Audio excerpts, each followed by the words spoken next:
Bhati madam कैसी हैं आप? जय माता जी। ठीक हो? चरणजीत सिंह, जय माता जी। ठीक हो आप? कैसे हैं? आपका हमारे लाइव में अति स्वागत है। देखो, सबसे प्रथम बात यह है कि आप लाइव को शेयर करें, अपने व्हाट्सएप ग्रुप पे करें, ग्रुपों में करें, कहीं भी करें, इसको शेयर करें। और जब भी शेयर करता है कोई, उस आईडी को विशेष रूप से हम वॉच करते हैं और उसको देखते हैं। और सबसे पहले ये मेरा फेसबुक पेज है, इसको आप लाइक करें, फॉलो करें। आप केवल बात सुनते हैं और इसको फॉलो करोगे तो हमारी तमाम बातें आप तक पहुंच पाएगी।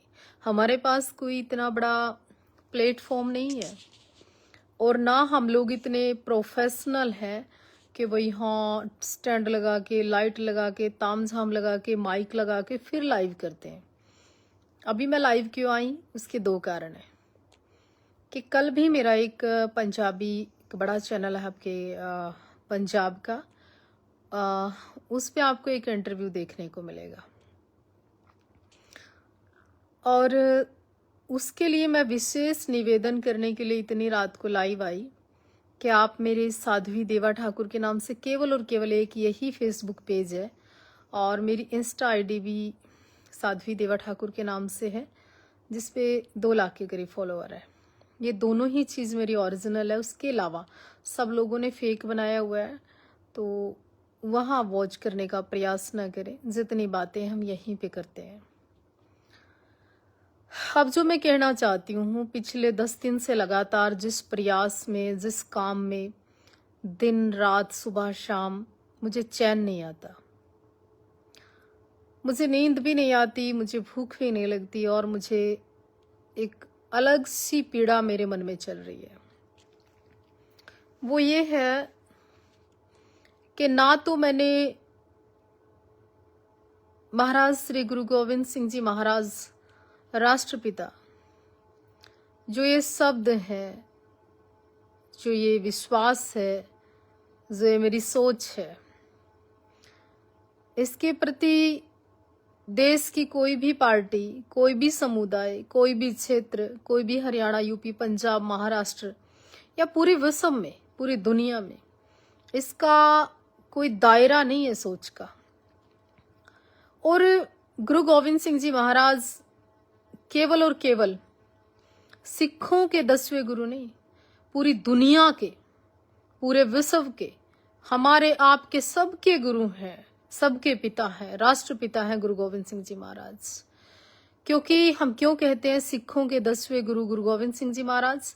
क्योंकि हमें किताबों में सिर्फ और सिर्फ ये पढ़ाया गया कि वो सिखों के गुरु है ना, बलिदान हम सब के लिए दिया है।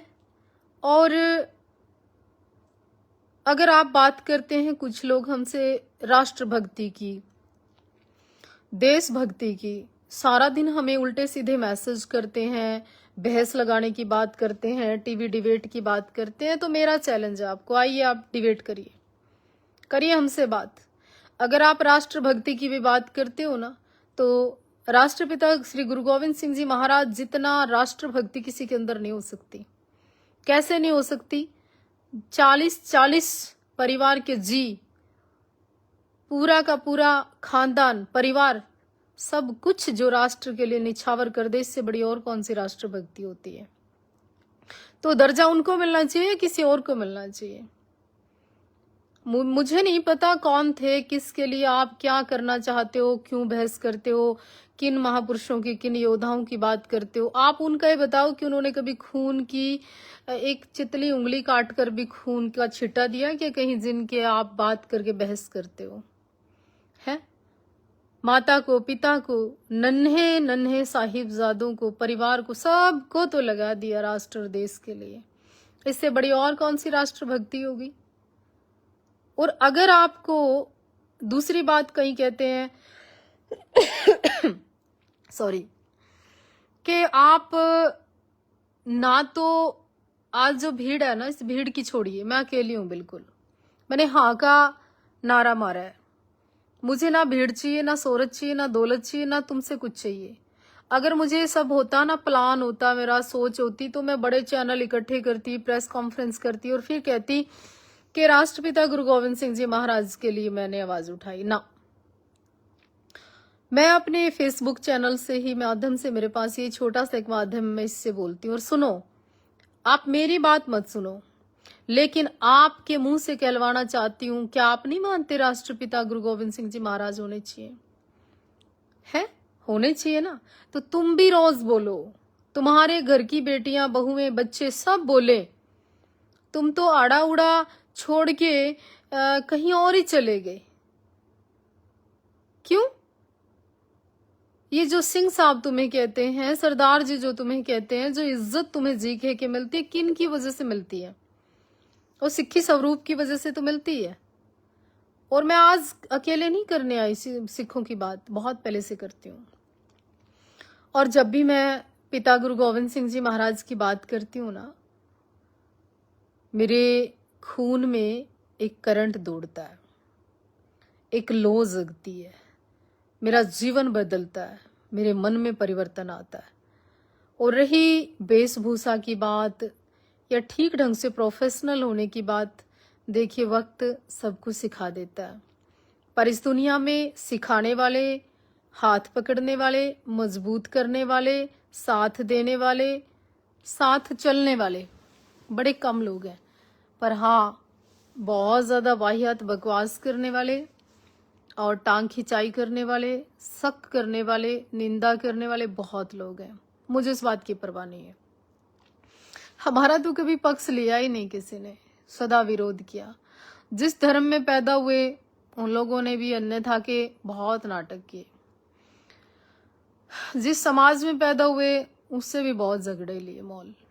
क्यों? उसके पीछे कारण था। कभी कोई जाटों से नफरत करता था तो उनकी पैरवाई की, पहले कोई गुजरों से नफरत करता था, उनकी पैरवाई की।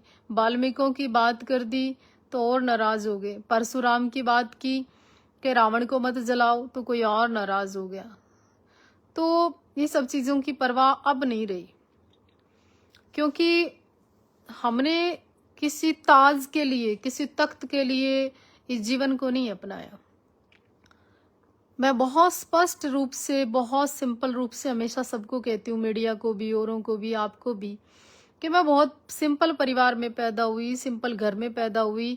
और मैं सिंपल तरीके से अपने ही घर की जमीन में बनाकर एक छोटी सी कुटिया वहां रहती हूँ। मेरे पास कोई वीआईपी कोई ट्रीटमेंट नहीं है, मैं बहुत सिंपल हूँ।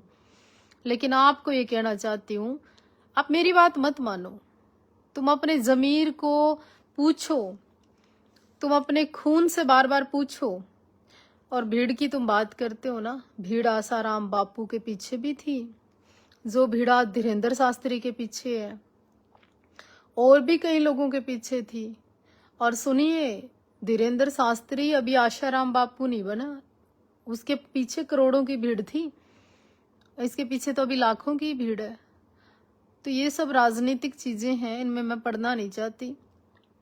और हाँ, आज मैं तुमसे प्रार्थना करना चाहती हूँ, जो अभी इतनी रात को लाइव आई हूँ।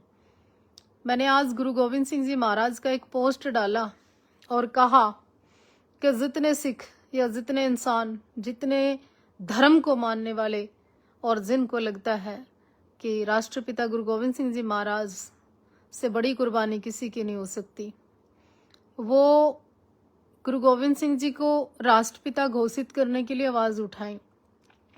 मेरी इस वीडियो को शेयर करें, इस पेज को ज्यादा से ज्यादा फॉलो करें। आप लोगों में से 50 लोगों ने भी उस पोस्ट को शेयर नहीं किया, मुझे बहुत दुख हुआ। अब कहीं डीजे बज रहा हो, अब कोई डांस हो रहा हो, अब किसी क्लब में चले जाओ, आप फटाफट पता नहीं क्या क्या शेयर कर देते, उल्टी सीधी बातें। आप अपने ही पिता के प्रति जो 2 शब्द हैं उनको शेयर नहीं कर सकते। अपन ना सीएम बनते तुम्हारे शेयर से, ना कोई मुख्यमंत्री बनना है मुझे। मैं सिर्फ तुमसे निवेदन करने आई हूँ। और हाँ, आप करोगे ना, अच्छा लगेगा, आपको खुद को अच्छा लगेगा। आज क्या हो रहा है, जहां पंजाबी लैंग्वेज अपने आप को आदर सत्कार देने वाली थी, आजकल दादा को दादू, चाचा को चाचू है। वो कहाँ गए तुम लोग? आज वो पंजाब जहां गुरुओं ने, फकीरों ने, योद्धाओं ने, सूरमाओं ने, महापुरुषों ने जन्म लिया, उस पंजाब के अंदर आज पायल पहनते हैं लोग, घुंघरू पहनते हैं लोग, मेहंदी लगाते हैं लोग, वहां पीरों की चौकियां लगती हैं, वहां पे अजीब तरह के अखाड़े लगते हैं। उस धरती पर वहां चौकियां लगती हैं, वहां देवियां आती हैं, वहां पे शंकर आता है, कोई सिगरेट पी के धुआं निकाल रहा होता है, किसी में कोई पता नहीं क्या क्या आता है। वहां उस धरती पर गुरु साहब के अलावा इस तरह की चीजें होना भी अपने आप में गलत है। मतलब कथाओं के नाम से कई लोग, सबको नहीं कह रही हूँ, कथाओं के नाम से कई लोग नपुंसक बना रहे हैं। तलवारों का पंजाब, लड़ता हुआ पंजाब, मर्दों वाला पंजाब, सोच वाला पंजाब हो गया पंजाब को। अगर तुम्हें मेरी तमाम बातें सही लगती है ना, तो प्लीज बाय रिक्वेस्ट ये मैसेज हर कोई 10-10, 20-20 लोगों को भी भेजोगे ना, तो पंजाब से ही नहीं पूरे विश्व से एक आवाज उठे कि केवल राष्ट्रपिता गुरु गोविंद सिंह जी महाराज। हो सकता है तुम्हारे पास बड़े चैनल हो, बड़े फोन हो, बड़े फैसिलिटी हो, बड़ी सुविधा हो, आने जाने की सुविधा हो, तो मुझसे भी ज्यादा बेटर तरीके से आवाज उठा सकते हो ना, तो उठाओ। मुझे खुशी होगी कि मैंने एक कथा सुनी थी कि किसी चिड़िया को किसी ने पूछा कि आग लग रही है और आप ये थोड़ा थोड़ा जल भरकर अपने मुंह में कहाँ जा रही हो, आपसे तो आग नहीं बुझेगी। उसने कहा जब इतिहास लिखा जाएगा ना, उस इतिहास में मेरा नाम आग बुझाने वालों में आएगा, आग लगाने वालों में नहीं। तो मैं भी वो काम करना चाहती हूँ। बस अब मेरा सपना है कि राष्ट्रपिता गुरु गोविंद सिंह जी महाराज को राष्ट्रपिता का दर्जा मिले, और दूसरा कुरुक्षेत्र के अंदर थीम पार्क में सिख स्मारक शीघ्र बने, गवर्नमेंट जल्दी उसके ऊपर काम शुरू करे, और वहां शहीद भगत सिंह को भी शहीद का दर्जा देकर उस स्मारक के अंदर मूर्ति लगे, चित्र लगे, और सबसे प्रथम जब लिखा जाए उस स्मारक में राष्ट्रपिता गुरु गोविंद सिंह के सिंहों ने क्या क्या किया। तो बस मेरा ये अंतिम सपना है, जब तक मेरे शरीर में प्राण है, जान है, मैं तब तक लड़ना चाहती हूँ। मेरी इतनी क्षमता नहीं है, ना मेरी औकात है। यहाँ तो भगत सिंह को लोगों ने कहा, यहाँ गुरु गोविंद सिंह जी महाराज को कहा, यहाँ महाराणा प्रताप को कहा, यहाँ किसी को नहीं छोड़ा गया। तो कहना ये चाहती हूँ, इतनी रात को निवेदन करने आई हूँ कि ये मेरा फेसबुक पेज है, इसको आप सपोर्ट करके लाइव को शेयर करें, फॉलो करें, और मेरी केवल एक इंस्टा पे आईडी है, इसी के माध्यम से मैं आपसे बात कर सकती हूँ, अगर आपको ठीक लगता है। बस धन्यवाद आपका। गुरदीप ढिल्लो जी, जसविंदर संधू जी, संधू साहब, पंजाबी में जो आप लिखते हो मुझे पता नहीं चलता, इंग्लिश में या हिंदी में लिखो। विक्की संधू जी, आप जितने लोग मुझे देख रहे हो, प्लीज़ शेयर करने का काम करें, ताकि मैं सुबह उठ के देखूं कि आपने किसने कौन कौन चाहता है कि राष्ट्रपिता का दर्जा मिले हमारे पिता को। जय हिंद। वाहिगुरु जी का खालसा, श्री वाहिगुरु जी की फतेह। शुभ रात्रि, मंगलमय हो आपका जीवन।